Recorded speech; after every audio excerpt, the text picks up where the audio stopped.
महानदी छत्तीसगढ़ की जीवन रेखा, जिसका उद्गम धमतरी जिले की सिहावा पहाड़ियों से हुआ है। यह नदी इस अंचल की संस्कृति, परंपरा और जीवन का मूल आधार है। प्रथम चरण में महानदी के फरसिया से कर्णेश्वर तक का नदी बहाव का उपचार हेतु चयन किया गया। उक्त चयनित क्षेत्र में कुल 8 ग्राम पंचायतों से होकर बहने वाली यह पावन महानदी जलधारा वर्षों तक कई समस्याओं से जूझती रही। ड्रेनेज लाइन का उचित उपचार न होने के कारण इस जलधारा में गाद भराव, मेड़ों की क्षति, झाड़ियों, घास फूस और वनस्पति से अवरुद्ध प्रवाह तथा जगह जगह फैली गंदगी एक गंभीर समस्या बन गई थी, जिसकी अनदेखी से प्रवाह भी विलुप्त होता जा रहा था और साथ ही अतिक्रमण की समस्या भी थी। इन सब कारणों से महानदी का लगभग 12 किलोमीटर लंबा प्रवाह क्षेत्र गहरे संकट में था। छत्तीसगढ़ शासन की दूरदर्शी योजना मोर गांव मोर पानी के अंतर्गत धमतरी जिला प्रशासन ने इस जीवनदायिनी नदी को पुनर्जीवित करने के लिए मां अभियान की शुरुआत की, जिसका पूरा नाम महानदी अवेकिंग अभियान है।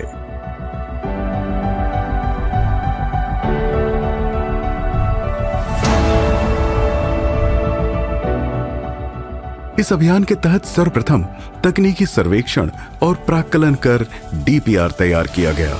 डीपीआर और परियोजना प्रस्ताव हेतु सीएसआर फंड की मदद के लिए मेगा फाउंडेशन से सहायता ली गई। मेगा फाउंडेशन ने उक्त परियोजना की स्वीकृति उपरांत टेक्निकल टीम को भी नियोजित किया। टेक्निकल सर्वे में नदी का स्लोप औसतन 25 मीटर पाया गया, जो कि समतरा से कर्णेश्वर तक था।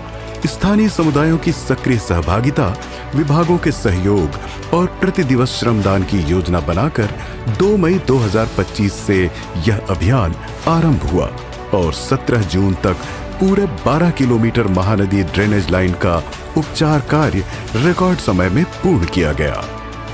पहले चरण में 8 ग्राम पंचायतों में ड्रेनेज लाइन का गहरीकरण, सुधार और मेड़ बंधान कर प्रवाह को पुनः सक्रिय व व्यवस्थित किया गया।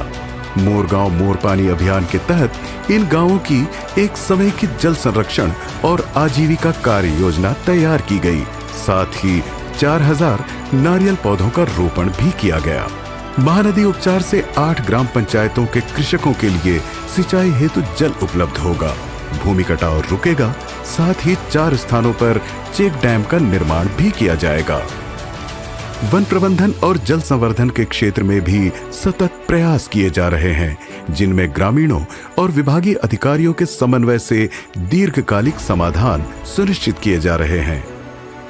अभियान के दूसरे चरण में पर्यटन विकास को बढ़ावा दिया जाएगा।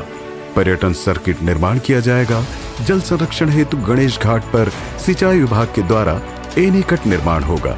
साथ ही महानदी के किनारे सस्टेनेबल एग्रीकल्चर को बढ़ावा दिया जाएगा, जिससे रोजगार के नए अवसर मिलेंगे। यह अभियान न केवल जन सहभागिता का प्रतीक है, बल्कि जल संरक्षण की दिशा में एक मजबूत कदम भी है। इस अभियान के माध्यम से पर्यटन और संस्कृति को बढ़ावा देते हुए महानदी को नए सिरे से पहचान दी जाएगी।